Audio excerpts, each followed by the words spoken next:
Typical Colors 2 has a game mode called Versus Bosses mode. And I'm going to get straight to the point right now, because I don't have a lot of time left. So, here are the weapons that you should use in Versus Bosses mode. Add in stock sound effect and stock image of explosion sounds. So anyways, first up we have for Flanker, I would recommend using the Brooklyn Basher because you can do damage by bleed and also, of course, the melee critical hit thing. Yeah. Same thing goes with, like, the Southern Hospitality, along with the Tunnel Rat. Weapons like those. If you can find any weapon that can do bleed, along with that one weird marksman weapon, then I would recommend highly using them, of course. Next up, we have Veronica. Yes, because I forgot Brute's original weapon.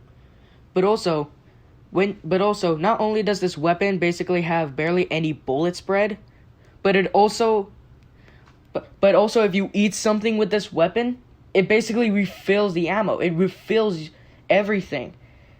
And I would recommend using the Dire Donut for this, because one, the Dire Donut is basically very easy to eat. Like, it takes like 1 second, I heard someone say. So yeah, use the Dire Donut with Veronica. Because Brute is also like Heavy. They like to name their weapons for some reason. But anyways, use the Huntsman from Marksman. Because one, you can't get jump scared from behind by, any single boss. Can't get jump scared by them. And also you'll be, you can call yourself, haha, I am the Brutal Marksman, but mini variant. Get it? Because he uses the Huntsman too. I'm not funny. So anyways, next up, I would recommend using the Dairy Dowser for Doctor. Because one, not only does that weapon, basically it splashes the boss with milk, and hence makes them a tad bit weaker than they were before. And, yeah.